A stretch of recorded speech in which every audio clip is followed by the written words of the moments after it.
Yo que estoy preso por servir al Señor Jesús, les ruego que vivan como deben vivir quienes, como ustedes, han sido llamados a formar parte del pueblo de Dios. Sean humildes, amables y pacientes, y bríndense apoyo, por amor, los unos a los otros. Hagan todo lo posible por vivir en paz para que no pierdan la unidad que el Espíritu les dio. Solo hay una iglesia, solo hay un Espíritu, y Dios los llamó a una sola esperanza de salvación. Solo hay un Señor, una fe y un bautismo. Solo hay un Dios que es el Padre de todos, gobierna sobre todos, actúa por medio de todos y está en todos. A cada uno de nosotros Cristo nos dio las capacidades que quiso darnos. Como dice la Biblia, cuando subió al cielo, llevó muchos prisioneros y dio capacidades a la gente. Pero, ¿qué significa eso de que subió?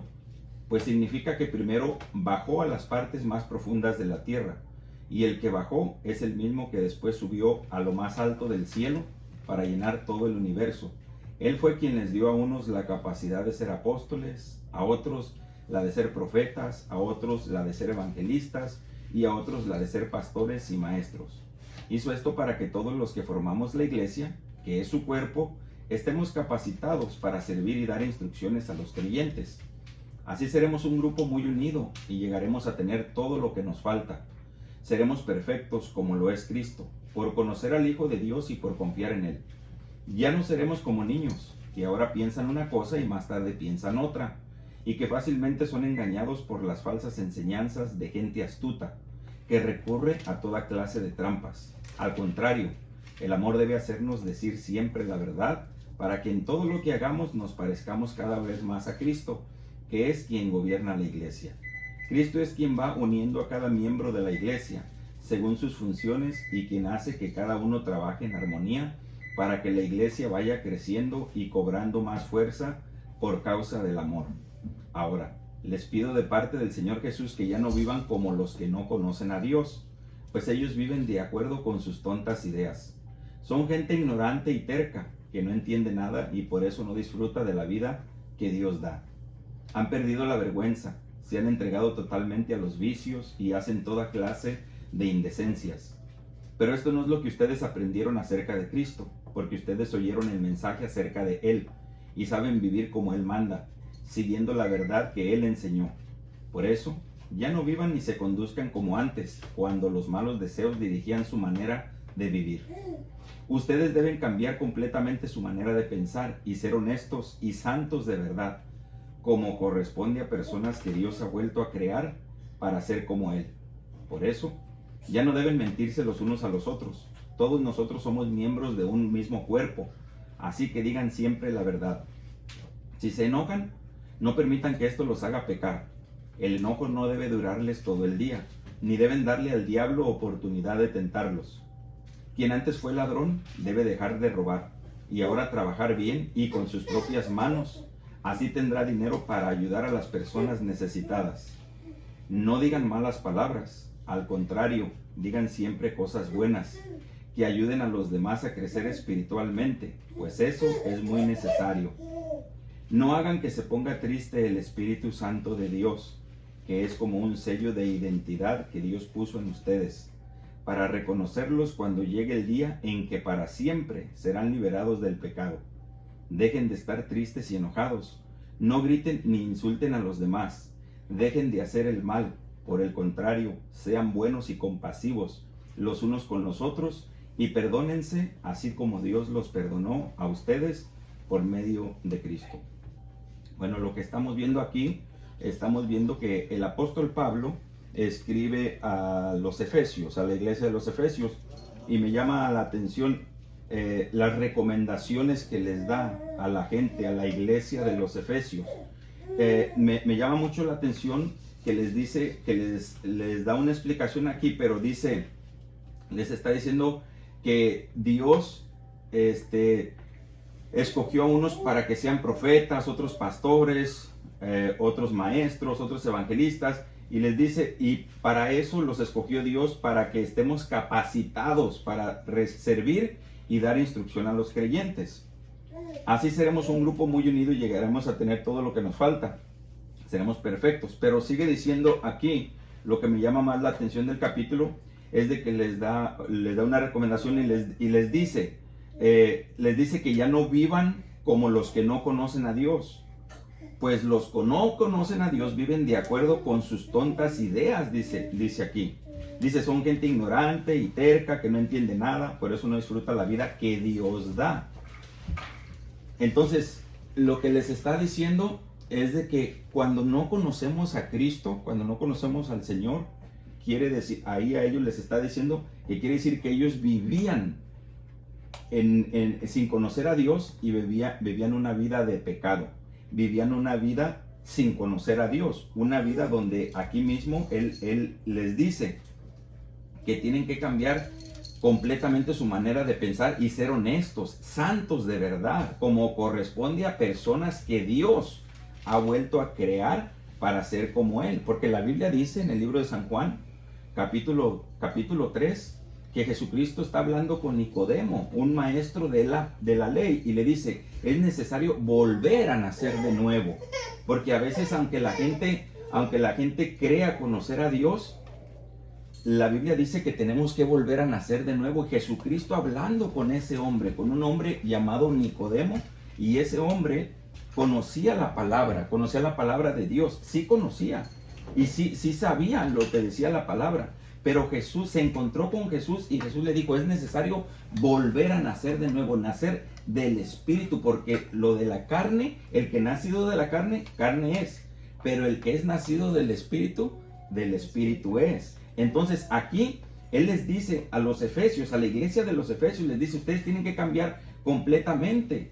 Y dice, me llama la atención que les dice, quien antes fue ladrón, ahora debe dejar de robar. Y ahora trabajar bien con sus propias manos, así tendrá dinero para ayudar a las personas necesitadas. No digan malas palabras, al contrario, digan siempre cosas buenas que ayuden a los demás a crecer espiritualmente, pues eso es muy necesario. Entonces, yo ahí me tomo como por ejemplo, yo antes decía malas palabras, pero gracias a Dios, cuando venimos al conocimiento de nuestro Señor Jesucristo, por medio del Espíritu Santo, Él toca nuestras vidas y Él nos ayuda a dejar esas cosas que no nos convienen. Porque aquí dice el apóstol Pablo, dice, no hagan que se ponga triste el Espíritu Santo de Dios, que es como un sello de identidad que Dios puso en ustedes, o sea, en nosotros, para reconocernos cuando llegue el día en que para siempre seremos liberados del pecado. Dejen de estar tristes y enojados, no griten ni insulten a los demás, dejen de hacer el mal. Por el contrario, sean buenos y compasivos los unos con los otros. Perdónense así como Dios los perdonó a ustedes por medio de Cristo. O sea, les está diciendo, la vida que tenían antes de conocer a Jesucristo, ya no deben de tener esa vida. Aún habla acerca del enojo, habla acerca de gritar, habla acerca de robar, habla acerca de cómo se comportaban antes. Dice el apóstol Pablo aquí en la Biblia, les dice, ya no se deben de comportar así, porque si nos comportamos así, dice la Biblia, que somos sellados con el Espíritu Santo cuando recibimos a Cristo en nuestro corazón. No hay otro tiempo, no hay otra manera. La Biblia dice que si recibimos a Cristo en nuestro corazón y confesamos con nuestros labios y creemos que Dios lo levantó de los muertos a Cristo, dice la Biblia que somos sellados con el Espíritu Santo de la promesa para la redención, dice aquí, para cuando llegue el día en que para siempre serán liberados del pecado. ¿Y cuándo es ese día? Cuando llegue el día en que el Señor venga por su iglesia, en que Jesús venga por la iglesia, venga a levantarnos. Entonces, nos van a reconocer el sello que tenemos del Espíritu Santo, Él nos va a reconocer. Si nos seguimos portando como antes y no de acuerdo a la palabra, como dice la palabra, entonces dice la Biblia que nosotros pondremos triste al Espíritu Santo. Pero si lo hacemos, nos comportamos como dice la palabra, entonces Dios se agrada de nosotros y podemos seguir adelante. Y eso me llama la atención, como cuando Jesús les predicaba la palabra a la gente y vinieron unos de sus discípulos, dice, y le dijeron, dura es tu palabra. Y dice que se empezaron a apartar de él, a ir de él. Y les dijo a los discípulos, a los apóstoles, a los 12 apóstoles, ¿vosotros también se quieren ir? Y Pedro le dijo, ¿a quién iremos si solo tú tienes palabra de vida eterna? Porque aquellos dijeron, dura es tu palabra. ¿Por qué? Porque Jesús les decía, amarás a tu prójimo como a ti mismo. Si tu enemigo tienes que orar por él. Si alguien te da una bofetada en un lado, ahora le tienes que dar la otra. Si alguien te pide que vayas con él 1 milla, ve con él 2. Aquí está diciendo el apóstol Pablo, hey, los que eran rateros ya deben de dejar de robar, trabajar bien, no digan malas palabras, digan cosas buenas, ayuden a los demás a crecer espiritualmente. Y a veces la gente, porque no quiere dejar su mal estilo de vivir, entonces ellos pudieran decir, no, esa palabra es dura, yo no puedo dejar de hacer eso, yo no puedo dejar de hacer lo otro. Entonces por eso la gente muchas veces, como no se quieren comprometer con Dios y decirle, Señor, sí, yo tengo esta falla, yo tengo esta debilidad, yo tengo este problema, pero tu palabra dice que por medio de tu Espíritu Santo tú me puedes ayudar a que eso se me quite de mi vida, a vencer eso de mi vida. Yo decía malas palabras, ya no digo, para la gloria y honra de Dios. Yo tomaba, gracias a Dios, el Señor me quitó eso de ese deseo, de esas cosas. Y Dios nos quita esos deseos siempre y cuando le pedimos al Espíritu Santo que nos ayude, y Él nos ayuda a vivir conforme a la palabra, conforme a su voluntad. Y es que, ¿lo apagaste? Lo que pasa es de que dijiste tú algo que tú ya dejaste de dar malas palabras, de tomar de todas estas cosas. Pero yo creo que la diferencia entre aquellos que dicen dura es tu palabra y se les hace difícil hacerlo, es porque en realidad no han tenido un encuentro personal con Dios, no han entregado su vida completamente a Él, porque se requiere verdaderamente decir, quiero seguir a Cristo, quiero agradar a Dios, no le quiero fallar. Y cuando en tu corazón está no quererle fallar a Dios, aún te sientes mal cuando dices malas palabras, cuando mientes, cuando desobedeces, cuando hay rebeldía. Por cualquier cosa que hagas, en tu corazón está esa tristeza porque no quieres fallarle a Dios, quieres estar bien y agradarle, y solamente se puede lograr eso cuando el Espíritu de Dios está contigo y le invitas a que cada día te ayude a sobrellevar ese problema, esa dificultad. Es como cuando hacemos un examen en la escuela, por decir así. A veces lo fallamos y decimos, y ya lo fallé, nos sentimos mal. Claro. Pero vamos, estudiamos las clases, lo que sea, y vamos y hacemos otra vez el examen. Y si lo volvemos a fallar, nos volvemos a sentir mal y decimos, voy a estudiar más, tengo que estudiar más.